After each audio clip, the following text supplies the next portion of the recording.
Hello, everyone. This is your old buddy Dustin. Welcome to Funny Papers. So I'm joined here with some really good buddies, and we've heard from two of them, cousin Julian and cousin Max. But for the first time, we have Devon, and Devon is Max's better half. So, how's it going, Devon? It's good. Yeah. Yeah. That's right. I am the better half. Yeah. Can I say that I'm just slightly offended that you referred to all of us as really good buddies? What's wrong? I'm your family, man. Yeah, but you can hate your family. That's true. Hello, everyone. I'm back. How's it going, listeners? Yeah, well, okay, so since we've heard from Julian before, we know what Julian does, we know what Max does. Devon has to be on the spot now, and we need to know what you do. I mean, yeah, I know work is kind of a dry topic, but what do you do for work? For work? I do public relations and communications for a trade association. Okay. Now, you were telling me just a few minutes ago about a comet, and let's go into that. Oh, okay. Yes, I was reading earlier today in Nat Geo that there's a comet that's coming through the northern hemisphere, and it's going to be really bright. Maybe not the brightest one, but it's going to be visible with the naked eye. So that'll be really neat until like mid-August. Okay. Yeah, I'm a lover of the night sky, as you know. What is the name of this comet? Neowise. Neowise? Now, okay, so go to funnypapers.com. Dustin's going to be selling all merchandise of the Neowise comet. Okay, well, that's right now. You can buy it right now if you go there. Hey, but yeah, I don't know what that would entail. You but get cup holders, you get keychains, stress balls, mouse pads. Neowiser for President 2020 bumper stickers. Neowiser? No, Neowise. It's like Neowise. Now, where does that come from, would you think? I don't have any... I have no clue how they name comets. I feel like it's the person who first discovers it. That's what I feel like would be most appropriate. Like, Isn't that what you do? If you discover something, you get to name it? Yeah. You see that a lot in elements. Right. People who've discovered them or people they're trying to honor, they've, given. Yeah, I mean, like stars and galaxies and stuff like that. Like islands. I just Googled it. You are correct. It's usually the names of their discoverers. You got awesome. Haley's Comet. It's literally Haley. Haley's Comet. Pull it in a little closer if you can. Haley's Comet. Example, Haley's Comet. Hale Bopp. But who's Hale Bopp? Do you know who Hale Bopp is? Hale Bopp. Hale Bopp was a philosopher from the 1750s. He knew a lot about space, but he thought space was full of goblins and ghouls. So when he saw the comet Hale Bopp... You're making this up. We do need like an R&D team here for like pull shit up on the computer, you know. We don't need fact checkers. We just shoot from the hip, Dustin, and most of the time we're right. This is America. Yeah. Facts don't matter. It's almost like Who's Line. Like facts don't matter. It's all made up and the points don't matter. Like that's kind of how I feel like. We are all wearing face masks right now. None of us are wearing face masks. No. I just want to bring up the issue of face masks and the fact that it has been politicized, which I think is it's absolute bullshit. That the fact that someone wears a face mask is a political statement. So, I mean, I'm just going to open thoughts up to that. I read an article earlier today talking about how public health measures have to be implemented more like marketing campaigns instead of like life and death shaming scenarios. You look at cigarettes, you look at seatbelts. At one time, people hated those. and it took a lot of time to change the public perspective on them. Face masks are kind of in the same category. However, We ain't got that time. no, we don't have that time. Right. We have to do this now.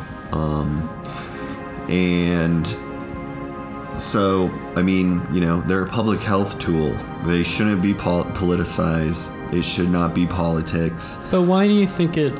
I mean, I think there's one character in the scenario that we could, squarely place the blame on, and I don't think I need to mention that ugly man's name, but Talking about that ball bag Trump. But is that the only factor behind this? Do you think he was the one that really started this? Absolutely not. No?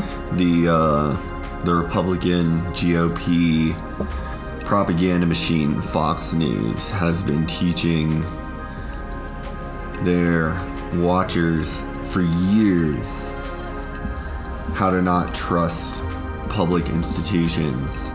And now when one is literally required for life and death, the scientists, the health department, they've become villains, and they've honestly pitted economics versus science. They've framed things in a way that says you can't have one and have the other at the same time. That one is weakness and one is strength. Money versus intelligence. I mean, it's been happening for years. I think it's crazy that someone would accuse someone of wearing a mask as a weakness. I think that's just ludicrous. A lot of people look at masks as very feminine. You're covering up the bottom of your face. Women have worn veils, masks, things over their face from the dawn of time. I mean, it is a very feminine quality, and there's a lot of Americans that aren't just gonna do that. Even a lot of women, are skirting, don't want to do with face masks because it's very non-macho, and America is macho. America is like, eagles and bombs and football. So Well, all right, guys. I think let's bring in some funny, because you didn't come to watch or listen to this show just to get the doom and gloom, right? So I'm gonna bring out one of my favorite regular published comic strips, The Pickles. And I want to get Devon's take on The Pickles. Have you read The Pickles before? Can you tell me a little bit about the Pickles? Well, The Pickles is about like two older couples. I mean, we call them grandma and grandpa because that's what they are.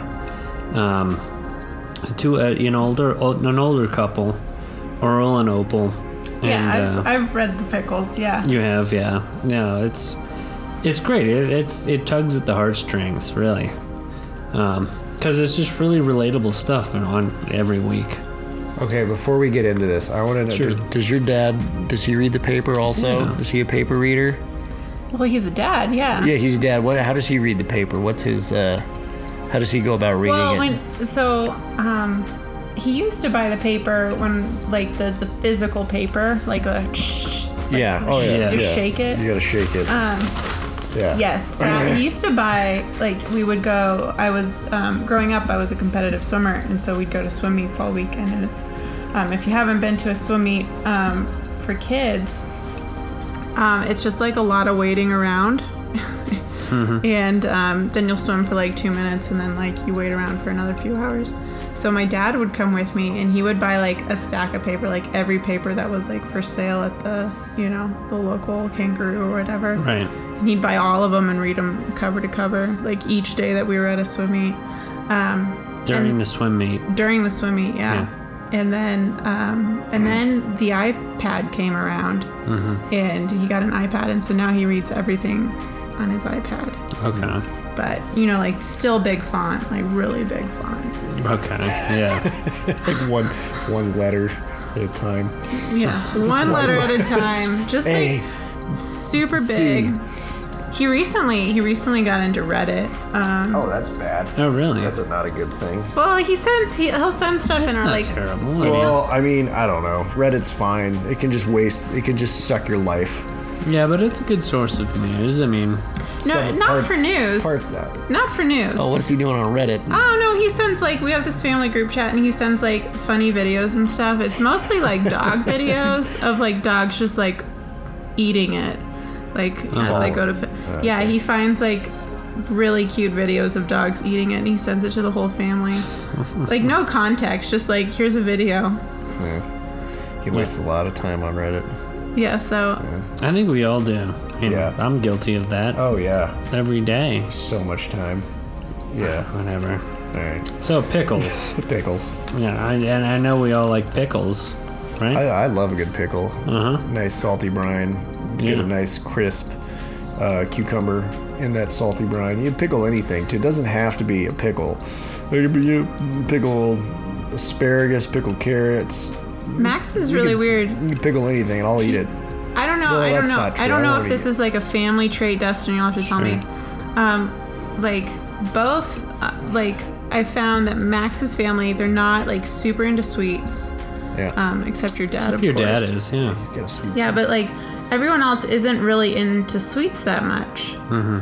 And like especially like previously when we were living up in Spokane when he was in school, I would like crave something sweet at night, and he would crave a pickle, and I would like be eating like a bowl of ice cream like a normal person, is true. or like a cookie or something like after dinner with But my you just tea. wanted a pickle or He'd sit there on the couch with a pickle In a wrapped paper- in a paper towel. hard-boiled egg Get or all something. close to you and I would just eat like a pickle, like it was like a Yeah, that was his snack. that was his that's just nightly Max. treat. I mean, no. it was good. Are you? Do you like sweets then? I like sweets on occasion. I mean, it's not a. I don't know. I don't have a sweet tooth per se, but there are times where I really crave something, like some candy or something. You know it's bad when you're like eating straight red meat to face at 12 a.m. I've done that before. Well, What that are doesn't you sound talking healthy. about? What do you like raw? The way you said that makes it sound like you were just like No, not raw. like you were just like eating like you go to Safeway and buy like a pack of red meat and just Right. like Just one of those Freaky tubes eater. of like ground beef. We're very off topic right now. We are. just squeezing That's okay. ground beef out of one of those tubes. I eat Charlie's Chubs when you guys are in bed. Oh my god! I hope not. That's oddly sexual. Well, let's get into the pickle story because I'm sure we'll have like something that to at all. talk about. All right, so Opal, and we'll call her Grandma, but her name is Opal. So Grandma's sitting on what my grandparents called the hassock. Do you guys know what the hassock is? Never heard No. of it. It's a footrest. It's like pretty sure that's it's Is like it what- like the thing in front of the chair? exactly. It's the ottoman. Is that a tech? Has anyone looked that No. up? Hassock. How do you Hassock. spell? Can you spell that for me?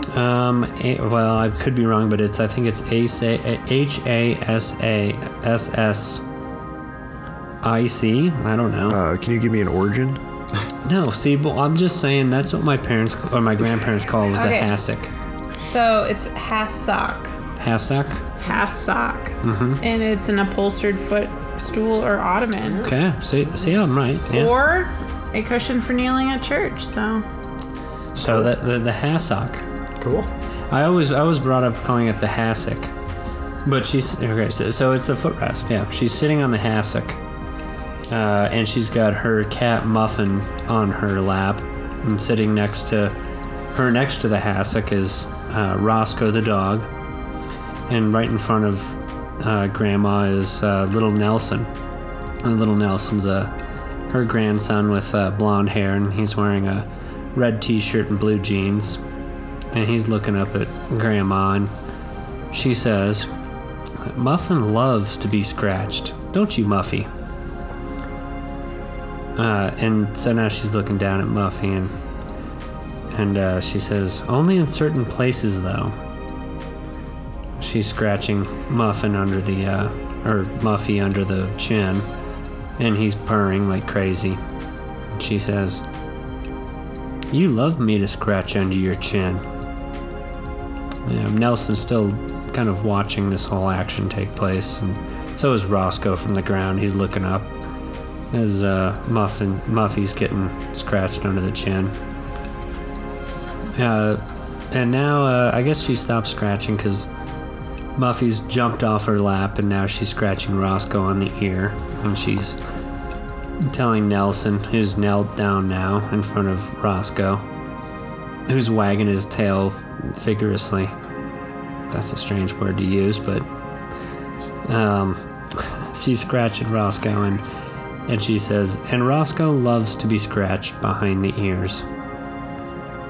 And now we cut away, and now Grandpa's walking by in the background, and he's scratching his butt, and you can hear it says "scritch, scritch" as he's walking by scratching his butt. And all three of them are watching him walk by. And now Grandma looks back down at Roscoe and Nelson sitting down in front of her, and she says, "But I let Grandpa do his own scratching." And that's The Pickles. The Pickles by Brian Crane. So basically what I hear is Wait. Grandma ain't gonna scratch Grandpa's ass for it. No, not anymore. Maybe, So were there Not three anymore. cats? Or there two cats? There's Muffy, Roscoe, and Nelson? Nelson's their grandson. Gotcha. I missed that What part. did I ask you last night? Was it last night? Was it the No. night before? What? I want to hear. No, yeah, come on. This is after hours. We gotta hear. No, it's just a joke. I had to scratch my butt. We were laying in bed, and I was just messing around with Devon. I was like, "Devon, you want to, you ask people to scratch their back. You wanna Like, smell scratch it? my Oh, back?" no. You know? I was like, "Oh, you mind scratching my right cheek? I don't think I can get to it." She didn't think it was funny. And I she guess said it didn't no. go down well, huh? Well, what do you guys No. think about I mean, I don't know. Let's just bring our own grandparents into the fold. I mean, that's what I do. Butt scratching, right? That's kind of funny. I don't think Grandpa Chuck has a butt. He doesn't have a butt? He doesn't have a butt. He's so skinny. He's as he says, he's got a pancake butt. Does he actually say that? He's got Yeah. a pancake butt? Yeah, he's got a pancake butt. Buy Funny Papers t-shirts. They're made out of cloth and they look good. And we're back, guys. That was a fun little break. What do you guys think about that t-shirt? It's pretty cool, right? Oh, it's a neat t-shirt. Like I said, it's made out of cloth and it looks great. Yeah, me too. I like it too. Yeah, that was a pretty fun break. Too bad the strippers had to go home early. That was really Yeah, what the hell? That was really bummed me out.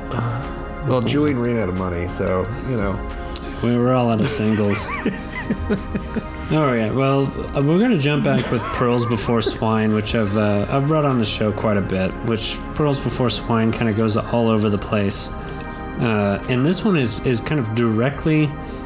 The illustrator, the writer, is illustrating himself directly. It's a story about him, unlike where usually it's kind of rat, pig, and all those different animals that he's illustrating and using kind of to voice his opinion. But in this case, it's just him. And it's by Stephen Pastis, I should say. He's the main character of this particular funny. And so we start, and the title screen says, "The few good things in the badness that is now." And we see Stephen, and he's standing at his window looking out, and there's a hedge out front of his window. He's looking out from inside, and the caption above that says, "Few social gatherings." And Stephen, thinking to himself, says, "Yay for introverts." And now we're inside, and Stephen's on the phone, walking around. And Stephen's wearing a backwards-facing baseball cap, a white t-shirt, and his hair's kind of poking out of the front of his baseball cap, kind of where the tightening thing, whatever you call that. What would you call that? What would this be called? This Snapback. The strap? Okay, the hat The strap. snapback. The snapback. Okay, there you go. Yeah, thanks. I couldn't figure that out on my own. But he's on the phone, and the caption above it says, "No more need to make excuses for not going to those social gatherings." And on the phone, Steven's saying, "Gee, I sprained my toe making orange juice, so I can't. Oh, but wait. That stay-at-home order. That stay-at-home order." And so he's continuing to make excuses for social gatherings. But now we move on, and he's kind of sitting at a desk with some girl reading a book, and the caption says, "College-age kids back home." And Steven's kind of kneeling on the desk with his hands on his chin, looking at the girl who's reading the book, and he asks her, "Hey, do you want to play?" She says, "Nope." So we're going through all these different situations, I guess, of people that are forced to stay home.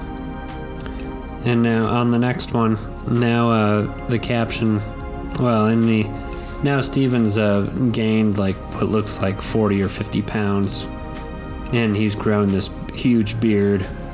I mean, he's still wearing his backwards baseball cap. And the caption says, no more caring how I look." And he's got his arms stretched out in the air, and he's screaming out, "Me Sasquatch." And now we cut again, and Steven's sitting on the couch, surrounded by beer cans and a bunch of different litter and just junk food. And the caption reads, "Sitting around all day drinking beer, now perfectly acceptable." And he's got a big grin on his face, surrounded by beer cans and litter, and he says, "Now this is living." And the next caption, he's still sitting on the couch, surrounded by all that litter, and a woman's walked up, and the caption reads, "Well, almost." And she says to Steven, "You gonna do this all day?" Steven says, "Sweetie, please, it's thinky time." And meanwhile, right next to him, taped to the back of his couch, is a sign that reads, "Cartoonist at work." Yeah. That was a hard one. Yeah. That one didn't work as well as I thought it would. It's not bad. I feel like the punchline you kind of have to be is for the inside cartoonist right there. It's an inside joke for the cartoonist. Yeah. Well, let's break it down a little bit. Let's break it down. So Is his backwards snap cap still on at the end? It's a snapback. snapback. His snapback hat is still. That never changes throughout. When he starts at the beginning, he's clean shaven. Well, he's got a goatee, but he's pretty well groomed. Right. And then by the end, he's got a full beard and he's fat, sitting on the couch with a full beard. He's a cartoonist now. Well, I mean, all right, so... Did you want to say that two people on this have not seen it? Yeah, and two of thank us you. have. Thank you. I'm looking at the comic strip right now. Take a look. I'm handing it over to him right now. Yeah, This guy. I guess I don't do a very good job of explaining that. No, you do a great job of explaining it, but with not the comic, there's always colors. There's, the way the image is drawn. Is it more cartoony or is it more, based on reality? Well, see, and this one's interesting that Stephen Pastis usually, kind of on a regular base, will draw himself into the comic, but in this one, it's entirely about him. Mm-hmm. And he's talking about the time in quarantine and being stuck at home, which I think is interesting. I think a lot of people have probably, myself included, my hair's grown like crazy, and I don't know, people are just kind of. I'll shave that shit off like a sheepdog for you, man. There Just we go. let me know. So is he a college student? Like what? The top of that one says college I know. age kids I back think home. that's his daughter. It says back home.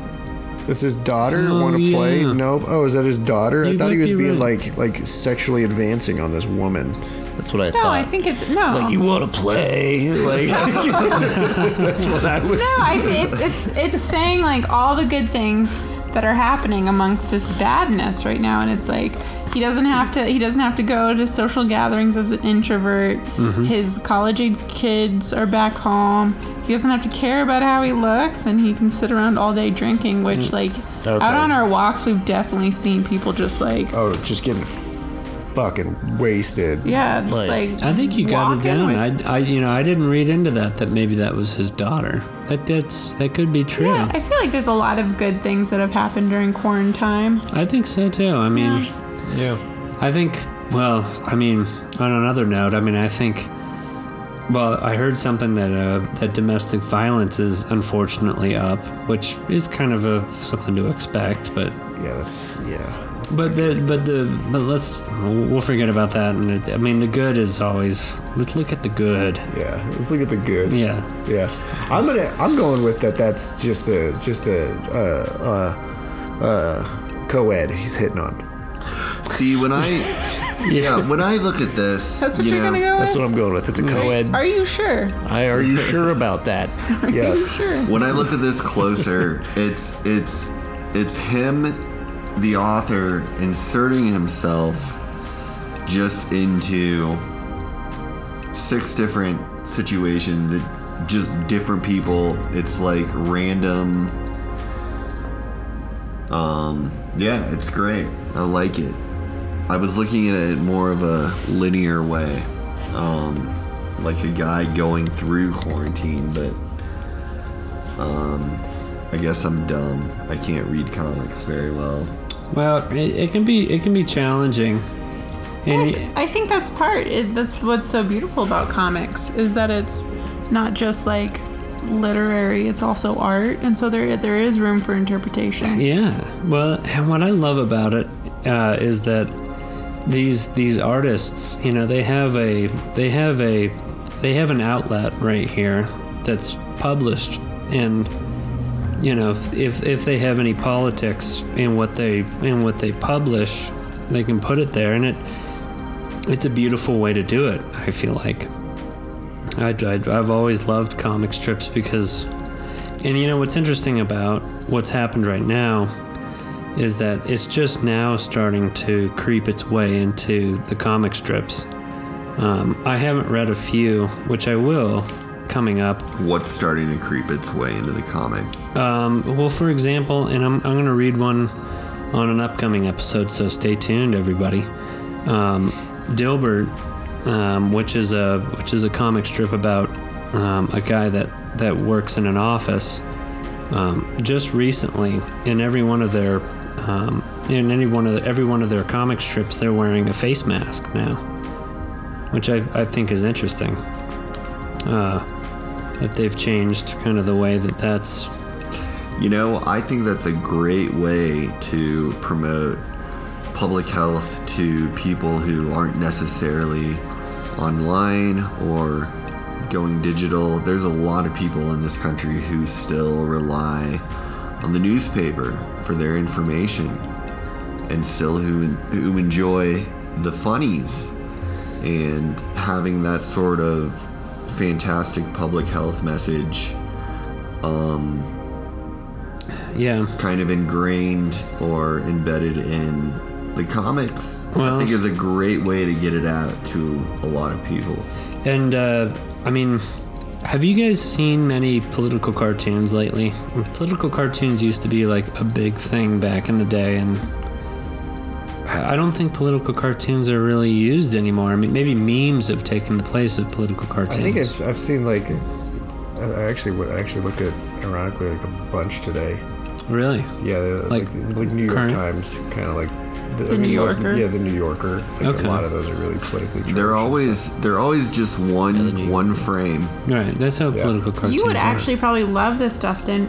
Max and I watched a couple years ago a documentary on the New Yorker, how they pick the comics and like the process, and they followed a bunch of comic artists for the New Yorker. It was really cool. I'll have to find the name and give it to you. Yeah, you would no, probably love it. It was really fascinating, like the thought behind it. The one I looked at today was of Donald Trump and Mitch McConnell sitting in a cave, like they were cavemen, and it had like cave drawings, like on the walls, and it was like one was like of a dead elephant upside down, and the head was shot with arrows, and then one said like poles and like a line going straight down and something like that, and then I don't remember what it was. What exactly? Oh, he said something. Trump was like, it looks like we, and it was like, we are doing something, and Mitch McConnell was like, we? Yeah, question we mark? with a question mark. Because he was like looking the other way or something. Yeah, he was looking the other way.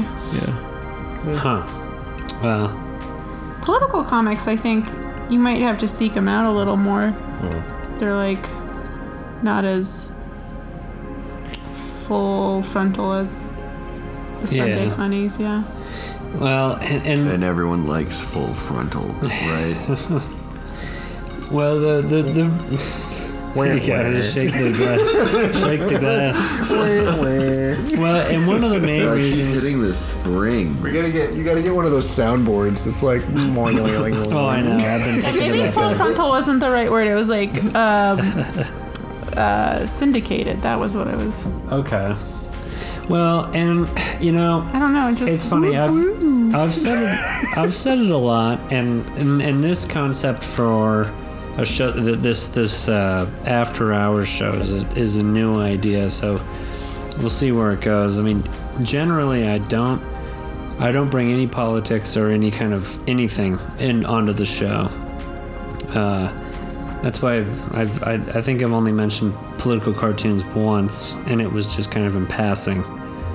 But We have another guest on the show right now. Yeah. His name is Charlie, and he's a four-legged friend. Yeah, he's leaning And hard. he needs loves from your host right now. Yeah, he's not getting enough attention. He has No. decided that. He's putting all his weight on my right leg right now, leaning hard.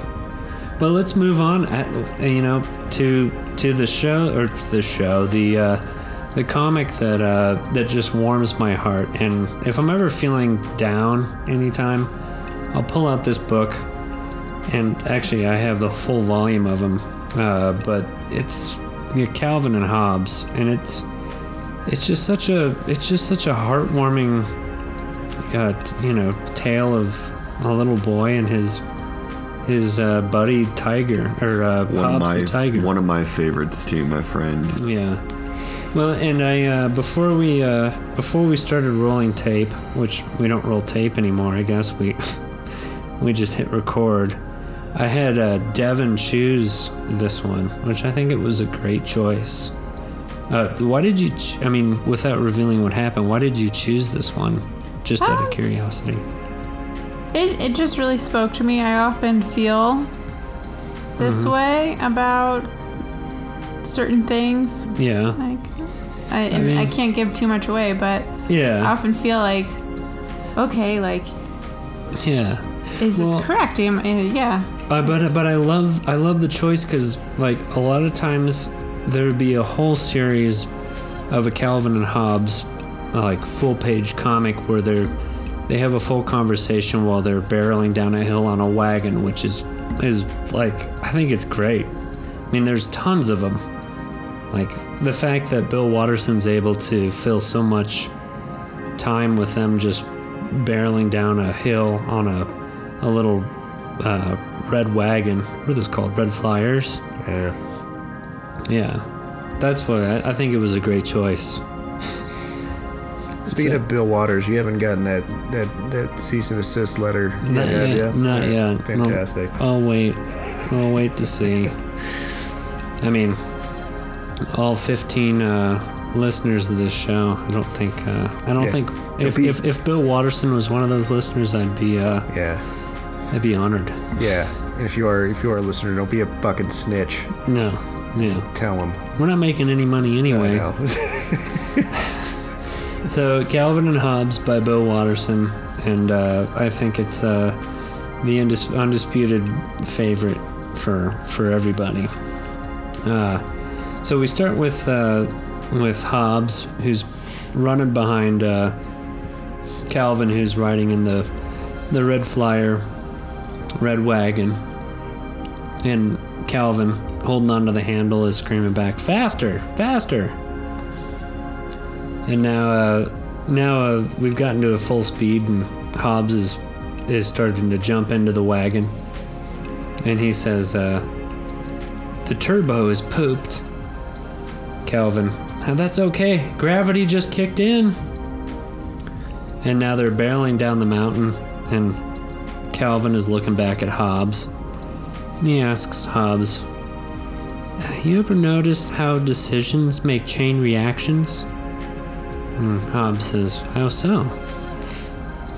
And by the way, they're barreling down a mountain through the woods.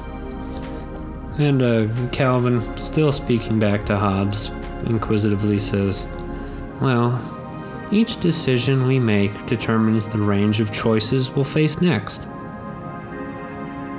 They've just kind of hopped over a berm, and they're still flying through the woods, and Calvin asks Hobbes, who's gripping the wagon tightly behind him, and Calvin says, "Take this fork in the road, for instance.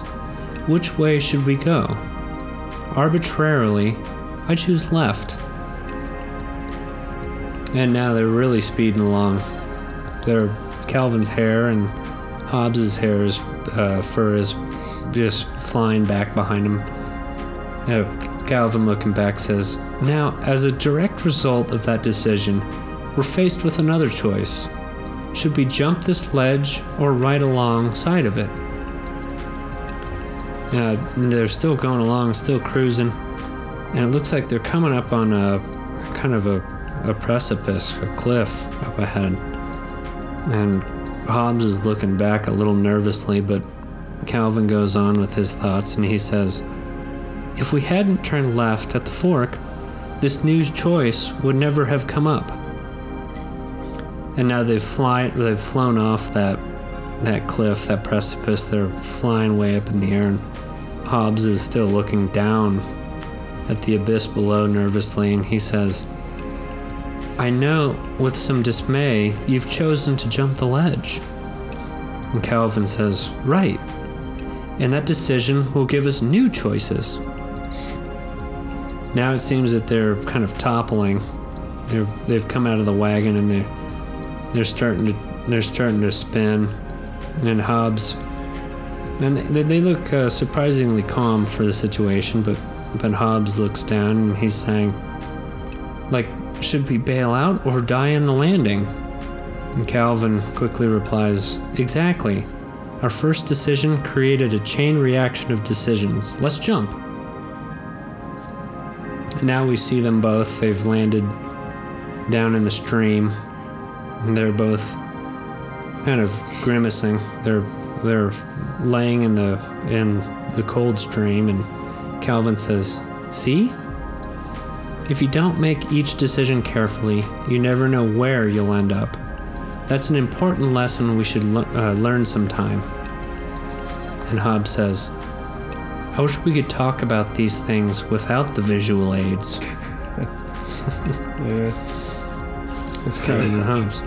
That's great. I mean, my first thought is, you never know where the beginning of that chain reaction will be.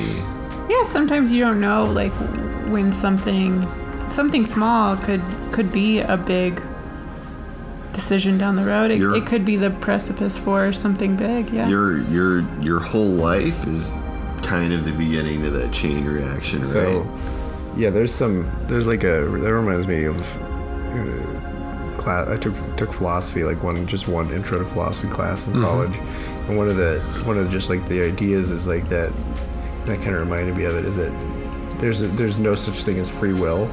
Like you never actually choose. Like you never have choice in what you're going to do, because from the moment you're able to make one decision, every single decision that you've made and make for the rest of your life is based off of everything you've done and every other decision that you've made. So the next decision that you're going to make is predetermined by every single decision that you've ever made, because that's what shaped who you are. So it's like, yeah, there's a fork in the road, you're going to go right or you're going to go left, but the fact that they choose to go left is already a predetermined outcome, because based off of every other decision that they've ever made up until that point in their life. So you only ever really make one decision. So there's really only your life is kind of set down this. But do you believe that It's interesting that you only have one choice, and that's the choice you make right there? Well, it's impossible to prove or disprove because it's... Of course. Because I mean, do I believe it? I mean, technically it's true, because you can't say like I would have done that, because you didn't. Yeah, it's the choice you make to breathe the second you get out of the womb. But that's your first choice. The whole debate behind free will is that, your free will, you could consider a choice that you've made in that moment, but that could have already been determined beforehand. Right. Yeah. The thing is, you think it's a choice, but it's really not. If someone asks you, do you want to go out tonight, and your first reaction is to say yes, and then the last minute you say no, I mean, that could be considered. It could, or the other way around. But in the end, you could always say you were always going to end up saying no, and why? Exactly. Yeah, like exactly. Like that's what was. I mean, it's kind of it's philosophy. It's not like a... Do you think that's what they're talking science, about in really. this? I mean, no, I feel like this is probably a little bit less philosophical and more like, don't like make good decisions and think about like your actions before you do them. Yeah. Because this is a children's comic after all. I think there's a lot of... I think it's a life lesson for as sure. I've gotten older, though, I feel like Calvin and Hobbes it kind of straddles. Like, you could be a young kid like I was when I was brought up on this, but even now reading it, I think it has really absolutely good meaning. Yeah. Mm-hmm. See, and I don't want to bring current affairs into this at all, but when I was seeing that happen, and when was this written? Can you tell me a date? April 15th, 1990. Wow. And still completely irrelevant to this day. When I was hearing that, Calvin and Hobbes to me were a little bit like the world, the United States, dealing with a crisis that you had to make decisions with, had to go the path you took and sort of deal with the consequences. And I don't know when anyone else is listening to this, but here in the United States, we are kind of going over a little bit of a cliff right now. You're absolutely right. We don't know what's going to happen. We don't know how we're going to land. We don't know if we made the right A or B choice in the past. And so it really hit home about the decisions we make and how they affect. It's timeless. It's totally timeless because, but even though we're going through the weirdest times that we've had in our lifetime, the philosophy and kind of the message behind this comic can be applied to anybody in any generation or time frame. I think that's what makes Calvin and Hobbes so beautiful. Can I see it? Absolutely. Yeah, I think that's what I loved about it, is that like it was. I often feel that way. Like it's when I think about things and I look back retrospectively, it's like, oh, that like tiny little decision led to this thing, and a lot of times it's more in a positive way. For like, better or for worse, yeah, it's more positive. Like I often think of that in like, oh, because I did this, I met this person, or I, had this like experience, and for me, it's often like, how did I get here? Yeah. Like, what was the like initial decision that made that? Yeah. That road appear. Well, it's interesting to kind of like trace that back when you look at it. I mean, it's funny. I had and you guys probably met him. Did you ever meet? I won't. His name Benny. You never met Benny. Was he a neighbor at your old house? I have met Benny before. I met Benny. Yeah, you met Benny. And Benny was one of those, and that goes back to the thing I said before, was when I first met Benny, I don't know, I was in this mindset where I would just say, for better or for worse, I'd agree to everything, because it was like, at the very least, I'd experienced something new, which I did, and he was a crazy motherfucker. I sat in the front row at Benny's wedding. Yeah. Haven't talked to Benny in years now, but... He was at your old house, right? Yeah. Yeah, I think I met him. Yeah. He crazy guy. He didn't know how to cook eggs. I remember that. He didn't know how to cook eggs? I remember him telling me that. He's like, do you know how to fucking cook? And I was like, I know how to cook some things. He's like, you just told me how to cook eggs. I was like, what? Pardon me? What do you mean? Like boil them? Like, just eggs. Just any kind of egg. It's like, all right, man. Unfortunately, everything ended very poorly for us. I mean, we had a good friendship for a while. And then it ended up that he and his wife, I allowed them to stay the night at my place, and they ended up stealing a lot of stuff. What? Yeah. Why? Well, prior to that negative experience Didn't he with him, steal your goldfish? No, he didn't steal my goldfish. He stole a really nice bottle of mezcal that I got from Mexico. That's right. It was right next to your goldfish. Right, yeah. what was the craziest thing that you experienced with Benny? Oh, man. The craziest thing I experienced with Benny. Let's see. I remember, I don't know if it's the craziest, but I do remember being... Do you remember it was called, not lip gloss, but that was the... Beauty bar? Beauty bar, yeah. And the DJ's name was Lip Gloss. I remember being on there. And DJ Tower.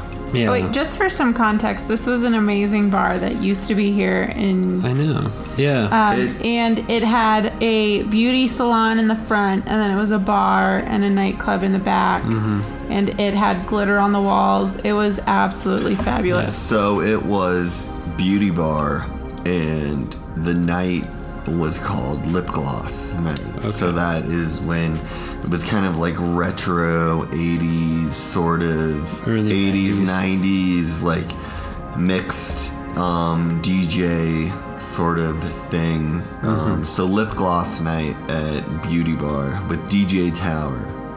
Yeah. That's what happened. He was this like 7-foot dude who wore like lipstick when he like DJ'd. Nothing else, just like lipstick, and it was great. But yeah, I remember... A fucking blast. I remember, the night, I mean, there was a lot of shenanigans going on that I'm not going to mention, but... Yeah.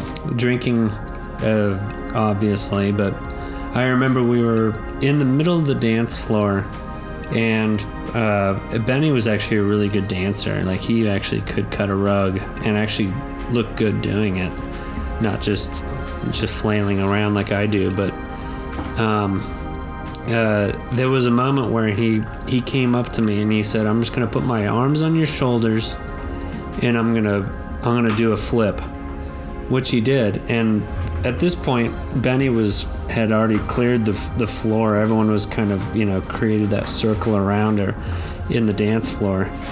And it was kind of a fun moment because he jumped up on me and did a straight up backflip in front of everybody. I remember that. Yeah. Yeah, I think that was Devon's birthday. Was that my birthday? That was your birthday. Was it? I remember really? you were dancing up a storm dust in that night. Yeah.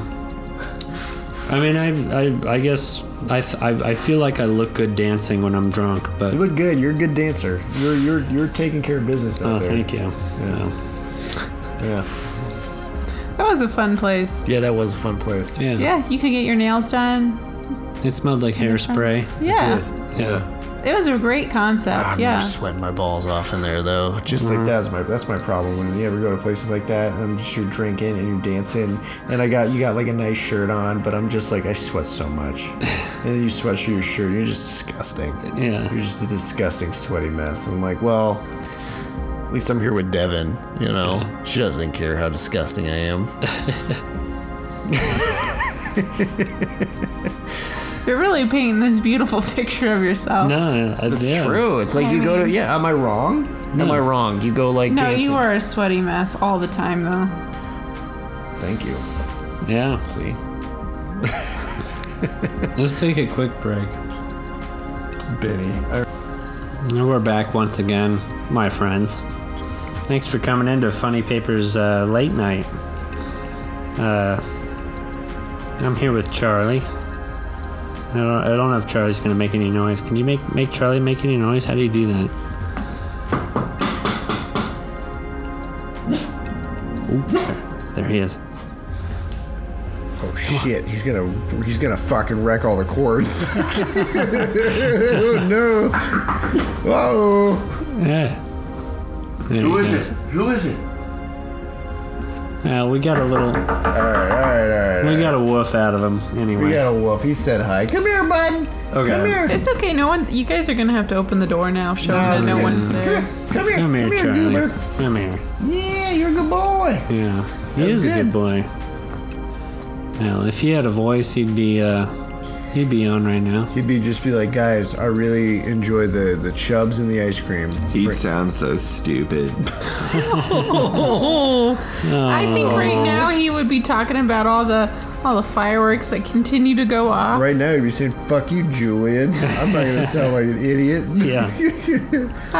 I'm not dumb. I'm just scared of everything." He's a tender-hearted little fellow. Oh yeah. He won't go outside anymore after dark because he heard a firework once when he was And he if was he out there.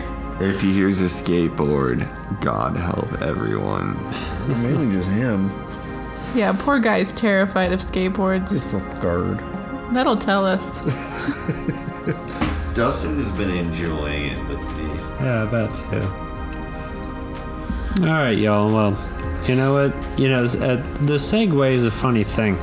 When you segue between bits, it's kind of a way of transitioning between two different talking points. But right now, I'm going to talk about the actual segue.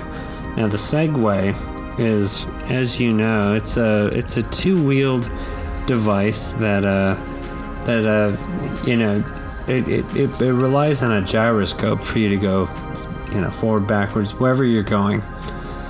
But I was just alerted by Devon, who's in the house right now, that Segway has some interesting news. Let's hear the news. Yeah, so back in June, Segway announced that they were ceasing production in mid-July. They said it was completely based on financials. Well, I hope so. They're a business. I think everything they should do should be based off of financials. Yeah, they are a business, so that makes sense. That makes sense. But their business decisions was based off money. Yeah, but the company said that only 1.5% of the company's revenue was from Segways. Well, what was it from? What else do they make? I don't know. I didn't look that up. What I was else just- do they make? It was the They're, only thing. It was their namesake. Also, wait, I have a question because my school resource officer wrote a Segway. Did your resource officer write a Segway? No.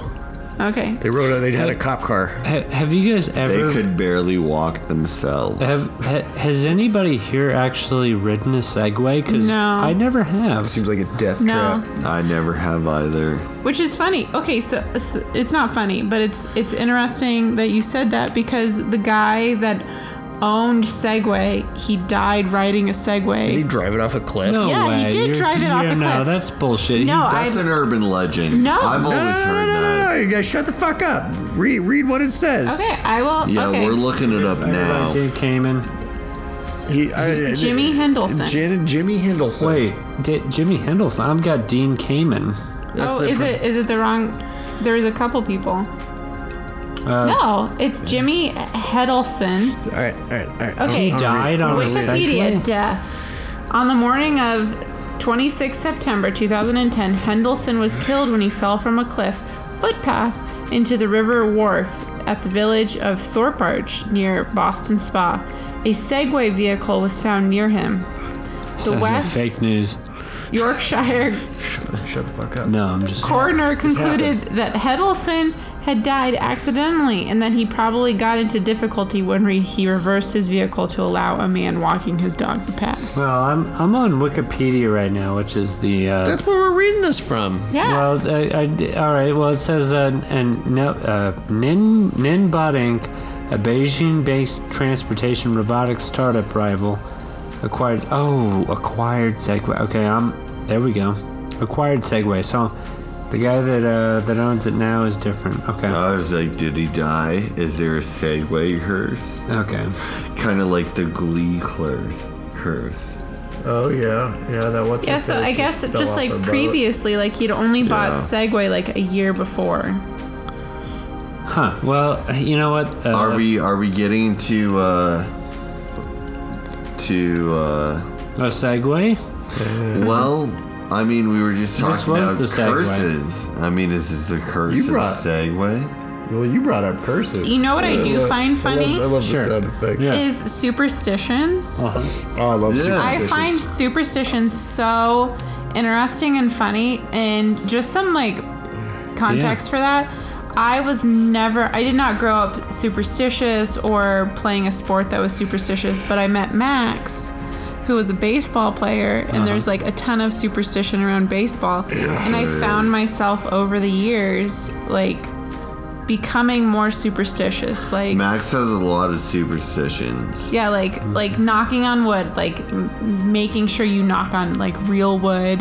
Gotta get the real lumber. I've done it You for gotta do years. it. Like different things that you I know- like have found, and for whatever reason they give me more comfort, and I like superstition. You know, it's interesting. Like if you're in like New York City in a high-rise building, they completely you go from the 12th floor to the 14th floor because they will not put a 13th floor on a high-rise building. It's just It's bad luck.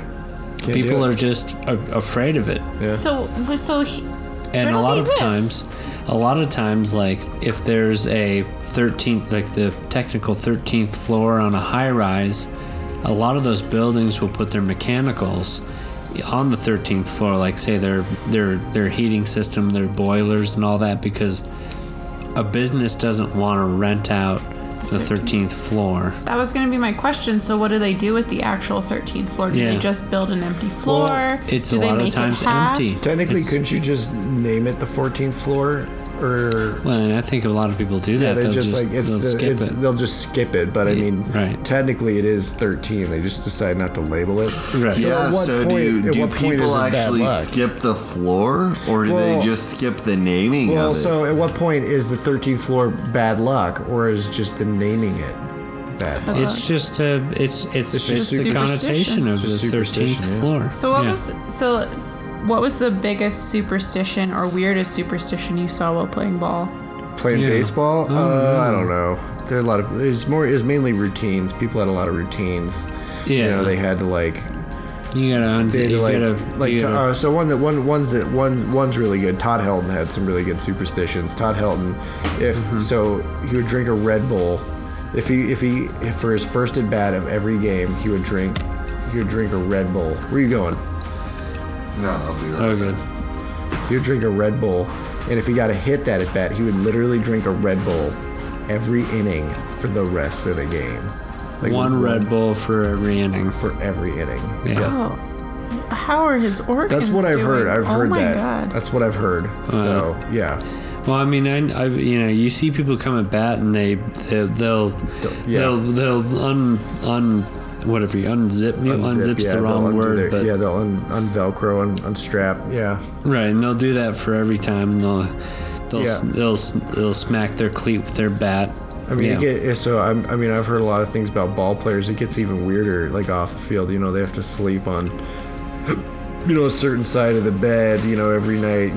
They have to like have a certain type of breakfast cereal. Like on game days. Do you think that applies to football players or hockey players? I mean, I don't think so. I think the difference between baseball and all those other sports is that when it comes to baseball, like you're playing a sport where your headspace, like the mental aspect of it, it's completely different. You have to maintain like a level of confidence and a level of like routine. Unlike football, where you get in the game, you're in the game. It's what you're focused on. It's what you're doing. With baseball, it's the same. But like, I think it's when a player goes up to bat, they are out to bat, and they're the only one standing up there holding that baseball bat. But also bat. with that, they have to. It's a sport where you fail 7 out of 10 times. And that's if you're good at it. Well, and your failure is very spotlighted. Well, it's very spotlighted, and you have to have the utmost confidence that you're going to succeed. And so if you succeed doing things a certain way, like, oh, this is what I did this morning, and you give yourself kind of, even if it's like a sense of false security, and like, I succeeded because I ate Wheaties this morning. In reality, like the Wheaties didn't help you at all. Your success came from all your practice and your hard work. But mentally, like, I succeeded because I ate Wheaties this morning. Then the next time you go up to bat, if you have your Wheaties, you're going to be thinking, I had my Wheaties this morning, so I'm gonna get it. So Max, it's gonna be good. Thinking about that last comic that we talked about with the decisions and everything that's being made, where do you think Major League Baseball is going this year? They're playing a 60-game season. So it starts in like July 29th, and they're playing 60 games. Let us know, kind of give us everything you know about the baseball season. Well, so from what I've seen, it's a 60-game season. The respective teams are going to be playing their division, and then the mirroring. So it's like the Rockies will be playing the NL West, and they'll be playing one series home and away with every NL West team, and then they're going to be playing one short series home and away with every AL West team, and that'll be the whole season. And where are they going to be? I mean, are there fans going to be at these games? No fans, but they're playing. I heard that Coors Field was going to be hosting fans. I haven't heard that. I don't think so. It doesn't make any like monetary sense for like them to do that, because I mean the amount for them to get Coors Field up and running from a facility standpoint doesn't make any sense for them to like do it and not have it to like. I mean, they would have to have it at like 25% capacity, and economically, it doesn't make any sense for them to do that. Well, thanks to everybody for joining me tonight. I just wanted to close out the night and thank everybody that came on the show tonight. So, Julian, thanks for coming on. Thank you, my friend. Have a great night. Maxwell, thank you. No problem. Good time. And Devon, always thank you for coming on. Of course, yeah. Well, I hope to have everyone back again. So until next time, this is all of us, and we'll see you in the funny papers, everybody. Good job. I like it. Yeah. You cut my ass off. Come here.